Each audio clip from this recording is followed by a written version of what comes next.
こんにちは皆さん、タレキです。このビデオでは、私が最初から日本語を学び始めるとしたら、どのように日本語の勉強するかを紹介します。6ヶ月間以内に間違いなく上達することができます。ということで、早速内容に入っていきましょう。By the end of this video, you will pass the level of N5 and N4, and you will get to the level of N3 in only 6 months. If you are following the roadmap, here's what you will accomplish. However, the most important part is that you are able to read this intermediate book in Japanese. You're not able to read it, to pronunciate it properly, but also to comprehend it. So let me show you where and how to start.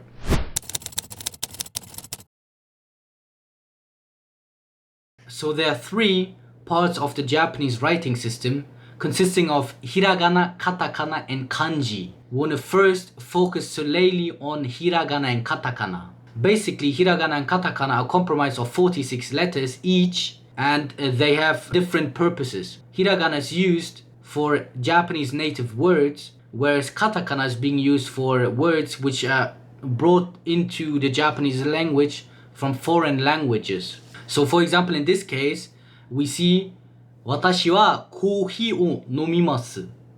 私は is written in kanji, は is written in hiragana, コーヒー is basically coffee, the same as in English, so it was being brought from the English language into the Japanese language, so basically converted into the Japanese writing system, and that's based on katakana. Then o is again a particle which is written in hiragana, and then nomimasu is written in kanji and hiragana. And here's what I would do to learn them as quickly as possible. So first, I would go through those 2 videos here in order to get familiar with the hiragana and katakana alphabetic order. They both are based on 5 vowels, a, I, U, E, O, and then you attach certain consonants onto the vowels. So basically then comes ka, ki, ku, ke, ko, and then you have some special cases such as, for example, in su is she, and in tu it's not tu but tsu. However, if you're watching those 2 videos, the Japanese teacher introduces every letter within the alphabetic order from hiragana and katakana, and also it introduces those special cases you need to be aware of, and also it gives you and provides you certain explanations and examples in order to know how and where and when to use it and how to pronunciate them. So what I would do is basically I would study on my own, basically write down the hiragana and the katakana repeatedly on a sheet of paper, and meanwhile watching that YouTube videos. So it comes in very handy that you do both simultaneously. You are able to learn them as quick as possible. So basically the goal here is not to memorize every letter within the alphabet of hiragana and katakana. However, we want to get familiar with the majority of it and then proceed to the next phase. Since we don't want to stall time here, we want to proceed as quick as possible. And don't worry, you will foster them into your memory when you actually practice them. In this phase, we want to get the basic understanding of kanji, the most frequent kanji with the most frequent pronunciation, the vocabulary, and also grammatical expression and structures.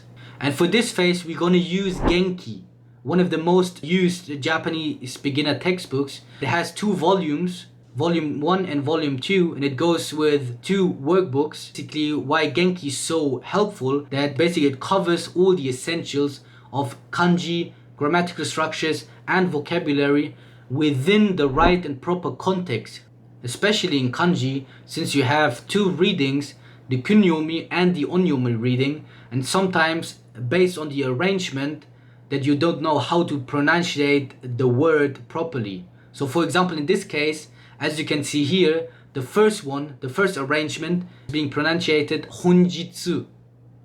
And if you rearrange the kanji, the characters, so the second kanji will be the first kanji, then it will be pronunciated nihon. So it differs in pronunciation, however it differs also in meaning. Honjitsu means today, and nihon means Japan.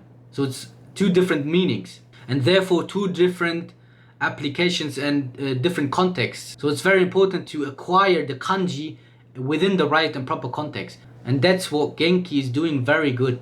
That was, for example, my problem when I first started out to learn kanji. I really learned kanji extensively, basically like 6 hours each day, however, in an isolated way. So when I arrived in Japan for my exchange semester, I wasn't being able to read or pronunciate the kanjis within a sentence.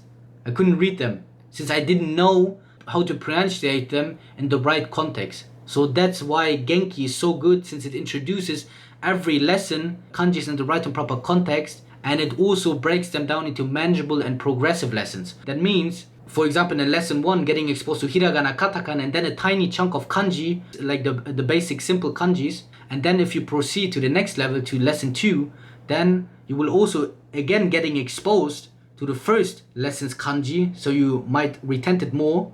And then also it introduces a tiny chunk of new kanjis, so you are able to not get overwhelmed, to not feel like you don't get the understanding, or you might get frustrated that there is so much kanjis to learn. However, Genki introduces the old kanji and a tiny chunk of the new, so you will do a step-by-step progress. And since Genki is one of the most used Japanese textbooks, it is super easy to find any support or any study tool which you can apply within your study in Genki. Like, for example, Toki ni Andy is basically introducing every Genki lesson live on YouTube.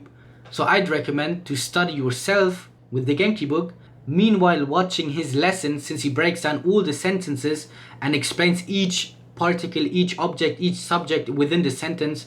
So it's very helpful, since you get basically a tutor for free. By the way, all those resources that I mentioned within this video are linked below. And over the course of those 2 volumes, like Genki 1 and Genki 2, with those workbooks, you will acquire approximately 1,700 vocabularies and approximately around 300 kanjis. So basically we'll cover N5 and N4 kanjis and a tiny chunk of N3 kanjis. And in order to not forget them, I'd recommend to use a spaced repetition system such as Anki, where you add those kanjis, extract them from the Genki to your flashcard system, the Anki cards, and add them in a sentence in the right context, the pronunciation, so basically write the Romaji pronunciation, and then the translation, and also a quick context note where and how and when to use those kanjis. And here's very important that you are not adding too much kanjis at once each day, so you not get overwhelmed, to not force yourself to review kanji cards each day like 50 times or something else. So I'd recommend to test yourself how much you are able to review daily. However, my benchmark would be like 10 cards each day, to add new 10 cards each day and to review all of these cards each day then. And once you establish these fundamentals, like the solid foundation of the basic grammar, kanjis and vocabulary, in the next phase you want to test yourself of how much you actually understand and comprehend, how much you're being able to produce Japanese. So from here we want to immerse ourselves into real Japanese language as much as possible. So we want to test ourselves how much we are able to understand and comprehend, and we want to slowly dive into the Japanese language with audio and visual cues without any translations. That's very important. So we're going to focus first primarily on 4 sections: reading, listening, watching and speaking. Let me explain how. So first you need to get the right material. So you want to get material which is at your appropriate level, and preferably which might interest you. So you can use this criteria for finding your appropriate material for your level. Basically, you want to understand 90 to 95% of that material. So for example, when it comes to reading, you want to get material that you understand 90 to 95%. So you want to be familiar with 90% of the kanjis, 90% of the vocabulary, and 90% of the grammatical structures and expressions. And those 10 to 5% will be your progress. So that's very important, since we only want to get exposed to the Japanese language. And when you are getting material that is way advanced for you, so it uses way advanced kanji, grammatical structures and vocabulary, you won't understand anything. So first, you might feel frustrated and disappointed, and therefore you might switch to the English translation instead. So that's what we want to avoid in order to only delve into the Japanese language, immerse ourselves into the Japanese language. So the first criteria needs to be fulfilled in order to immerse yourself properly. So for example, in reading, that you are searching for material, for example, in this Tadogu Readers, since it provides very beginner-friendly textbooks, stories, which you understand especially in beginner levels. And therefore I think here is a good starting point to get your first hand on your material, which is at your appropriate level. Then when it comes to listening, there are vast amount of resources, especially for Japanese beginners on YouTube. Just search for N5, N4 Japanese listening practice, and then you will see the results. So for this video I would recommend you to watch her channel, Akane Teki Nihongo Kyoshitsu, since she provides Japanese audio and Japanese subtitles. And that's very important, that you get that audio visual encoding into your brain, that you get the audio Japanese spoken words attached and linked with the Japanese writing systems. So you get those two in order to get familiar and let those information sink into your brain, and then be patient, trust the process, and then you will incrementally understand more and more and more.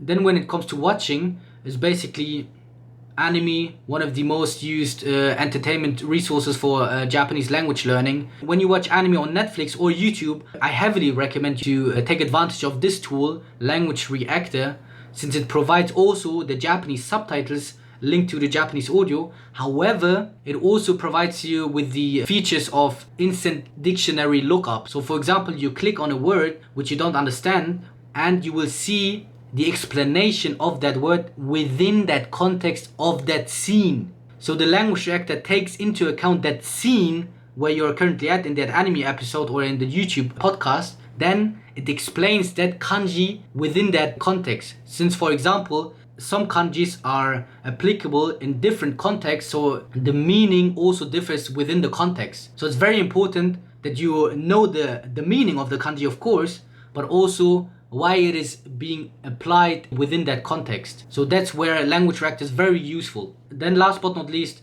the speaking practice is basically you can improve your speaking meanwhile doing those other 3 sections. For example, in reading, you want to read out loud in order to enhance that pronunciation and train your facial muscles. Basically, you get your muscle memory get started.